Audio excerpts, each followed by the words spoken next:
네, 이재명 대통령이 이제 주말 사이에 옛 트위터 그러니까 X를 통해서 여러 가지 글을 올렸습니다. 특히 이제 부동산 문제 관련해서 4건의 글을 올렸는데 글자 수를 세어봤더니 모두 2,669자. 이게 200자 원고지 13장의 글을 쓴 거 아니겠습니까? 상당히 긴 글을 여러 차례 걸쳐서 올렸네요. 네, 그렇습니다. X 게시물이 통상 280자까지 허용되는데, 네. 프리미엄 구독 서비스 기능을 활성화하면 최대 2만 5천 자까지 게시할 수 있답니다. 대통령의 마지막 2건의 관련 게시글은 각각 1222자, 1163자 이렇게 올렸습니다. 네. 통상 대통령이 X에다가는요, 어떤 정책 현안에 대한 의견 수렴이나 논평을 짧게 남기던 것과는 좀 다른 형태였습니다.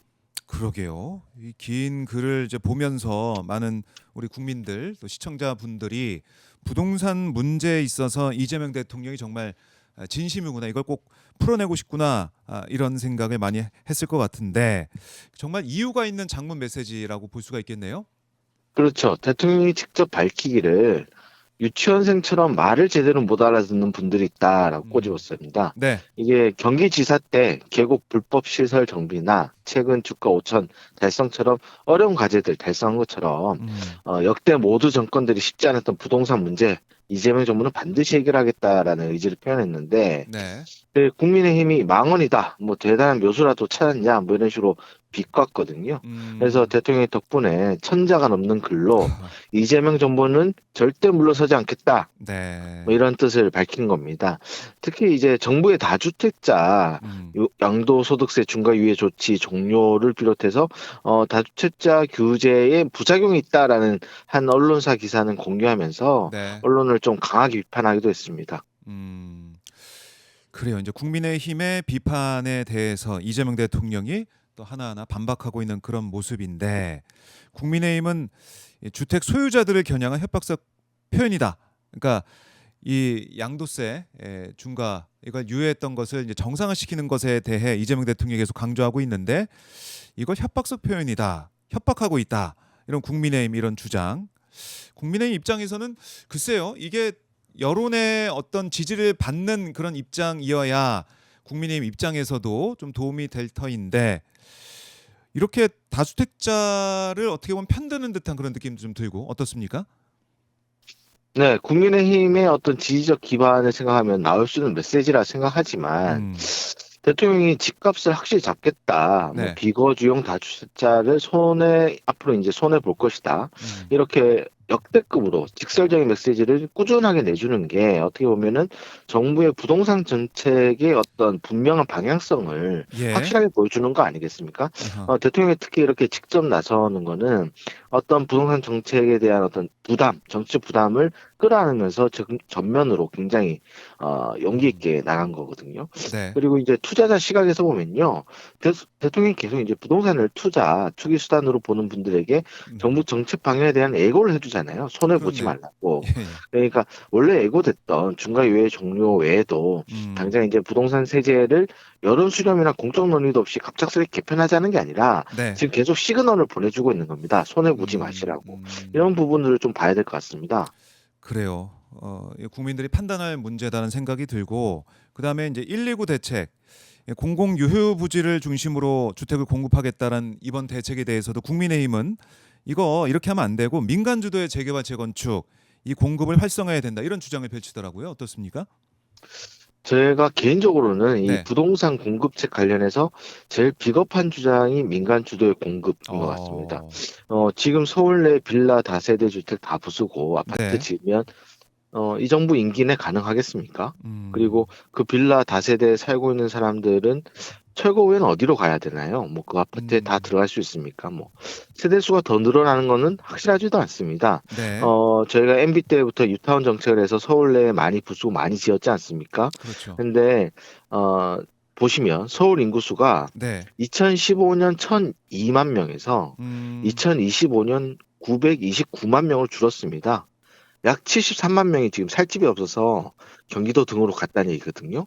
네. 실제로 경기도 인구는 같은 기간에 121만 명이 늘어났습니다. 그러니까 음. 민간 주도의 어떤 재개발, 재건축 공급을 해야 된다는 건 좀 사기에 가까운 거죠. 공급을 늘리는 게 아니라 지금 음. 줄이고 있는 상황이니까. 네. 그래요. 이 부분도 아마 이번 한 주 동안 좀 뜨겁게 공방이 있을 것 같은데 좀 지켜봐야 될 것 같고 또 이재명 대통령이 이제 정부가 태릉 CC 골프장 택지로 개발하려면 세계유산 영향평가를 받아야 한다라는 서울시 이제 지적에 대해서 똑같은 사안의 정반대 입장이다 이렇게 꼬집기도 했는데 주말 사이에 여야 간 논쟁은 확전이 됐습니다. 네, 사실 서울시의 의도가 좀 빤히 보이는 그런 지적이었는데요. 네. 서울시가 종묘 앞 세운 4구역 재정비에 음. 어, 나서고 있었는데 정부가 좀 부정적인 입장을 밝혔었잖아요. 그래서 이제 비슷한 조건을 갖춘 태릉 골프장을 개발한다라는 거는 좀 음. 이 종묘 앞 세운 4구역에도 똑같은 잣대를 들이대야 되는 거 아니냐 뭐 이런 얘기를 하는 것입니다. 그래서 음. 오세훈 시장도 대통령의 트윗 이후에 똑같은 얘기를 해달라, 똑같은 기준을 세워달라 이렇게 얘기를 하거든요. 네. 그런데 허점이 있습니다. 세운 사구역 원래 계획대로 개발했으면 됐습니다. 그러니까 오 시장이 이 건물 최고 높이를 기존의 71.9m에서 145m로 음. 완화하면서 이제 문제가 된 거거든요. 네. 또 정부는 이번에 태릉 골프장 관련해서 세계유산 영향평가를 받겠다라고 했습니다. 그러면 서울시도 세운 사구역 관련해서 음. 평가를 받으면 되는데 그걸 안 받겠다고 회피해 왔습니다. 그래서 이 부분 관련해서 이제 박주민 의원, 뭐 정원호 송동구청장, 뭐 박용진 전 의원 등 차기 서울시장 후보군, 여당 후보군으로 꼽히는 이들이 일제히 모두 오 시장을 비판하고 나섰죠. 음. 결국 이 부분이 좀 지방선거가 중요한 이유를 역설적으로 보여주고 있다라고 보이는데요. 네. 정부가 부동산 공급 대책을 아무리 발표해도 잘 안 됐던 이유 중 하나가 이런 지방 정부와의 엇박자입니다. 서울시 같은 경우가 이제 인허가권을 쥐고 있거든요. 그래서 지금도 용산 국제업무지구에 정부는 1만 호 공급하겠다라고 하는데 서울시가 발표한 3시간 만에 거기 들어갈 수 있는 최대 8,000호다. 그러면서 음. 반대 입장을 밝히고 있죠. 알겠습니다. 이중잣대 그 누구한테 지적하고 물어야 되느냐 이런 생각을 하게 되는 오세훈 시장의 주장 이렇게 느낌이 드는데요. 자 이런 가운데 설탕 부담금에 대해서도 또 한번 이재명 대통령이 언급을 했습니다. 어려운 문제일수록 토론해야 된다 이렇게 강조를 했네요. 대통령이 지금 X에 활발히 글을 올리고 있는 주된 이유, 네. 그게 바로 이제 토론 수기입니다. 음. 해당 제도 도입 여부에 대해서 좀 의견을 수렴하고 좀 더 깊이 있고 냉철한 논쟁을 음. 바란다는 건데요. 저는 한편으로는 언론을 통하지 않고 국민과 직접 음. 소통하겠다는 대통령의 의지가 좀 들어간 것 같아요. 네. 청와대 쪽 설명을 보면 일단 대통령이 부동산 관련해서는 정책 일관성과 실현 의지를 강조한 것이고, 음. 이제 설탕 부담금이라든가 이런 부분들은 아젠더를 제시하고 의제를 활성화하는 쪽을 좀 기대했다 이렇게 볼 네. 수 있다고 합니다. 그리고 언론의 정몽 집필 역시 좀 음. 중요성을 호소한 거고요. 관련해서 또 이 대통령이 오늘도 현안 점검 회의를 하기 전에 두 건의 X를 올렸는데요. 음. 이 X 게시물도 다 모두 부동산 관련 문제입니다. 알겠습니다. 활발한 SNS 활동을 통해서 국민들과 소통을 하고 토론을 해야 된다는 점을 강조하고 있는 이재명 대통령. 저희가 또 SNS에 주목을 더 해보도록 하겠습니다. 이 기자 말씀 잘 들었습니다. 네, 감사합니다.